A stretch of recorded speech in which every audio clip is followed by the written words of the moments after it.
नमस्कार बंधुरा एसएस दास किचेने आमी सुमिता आज निये एसेछि नतून एकटा रेसिपि। आज निये एसेछि गरमेर दिने स्वास्थ्यकर छोलार छातुर रेसिपि। निये नेब बड़ चामचे 3 चामच छातु, 100 ग्रामेर मतन टक दई और निये नेब बड़ चामचे 3 चामच चीनी। आमी एखाने चीनी निয়েছি, আপনারা এখানে লাল বাতাসা নিতে পারেন অথবা আখের গুঁড়ো নিতে পারেন। যাতে যাদের সুগার আছে তারা চিনিটাকে স্কিপ করতে পারেন। নিয়ে নেব দুটো জলজিরার প্যাকেট, নিয়ে নেব একটা পাতিলেবুর রস। এবার সব উপকরণগুলোকে একটু ভালো করে মিশিয়ে নিয়ে দিয়ে দেব ঠান্ডা জল। সমস্ত উপকরণগুলোকে জলের সাথে খুব ভালোভাবে মিশিয়ে নেব।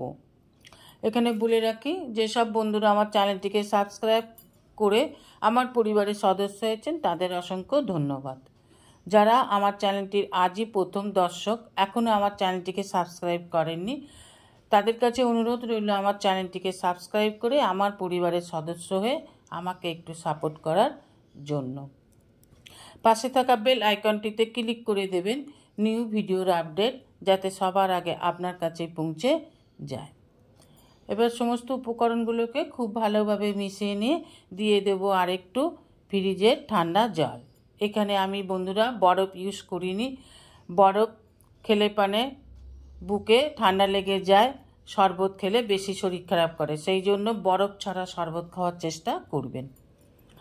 এবার সার্ভিং গ্লাসের মধ্যে দিয়ে সুন্দরভাবে পরিবেশন করুন। 1 গ্লাস শরবত সকালবেলা যদি খেয়ে বেরোন আপনার শরীর সুস্থ থাকবে, শান্ত থাকবে, আপনি ভালো থাকবেন। অফিস থেকে ফিরে বাড়িতে এসেও যদি 1 গ্লাস ছাতুর শরবত খান দেখবেন অনেক বেশি শান্তি পাচ্ছেন। তাই এই গরমে লু লাগার হাত থেকে বাঁচবার জন্যে অবশ্যই 1 গ্লাস ছাতুর শরবত খাবেন। যাদের সুগার আছে তারা প্রত্যেক দিন 1 গ্লাস করে ছাতুর শরবত খাবেন চিনি ছাড়া। সুগার নিয়ন্ত্রণে থাকবে আর সুগার খুব তাড়াতাড়ি কমে যায়। রেসিপিটা ভালো লাগলে অবশ্যই একটা লাইক, কমেন্ট, সাবস্ক্রাইব করার অনুরোধ রইল। পাশে থাকা বেল আইকনটিতে ক্লিক করে দেবেন নিউ ভিডিওর আপডেট যাতে সবার আগে আপনার কাছেই পৌঁছে যায়। নমস্কার, আজ এই পর্যন্তই। আবার দেখা হবে নতুন একটা রেসিপির সাথে নতুন একটা দিনে। ভালো থাকবেন, সুস্থ থাকবেন, সঙ্গে থাকবেন। নমস্কার।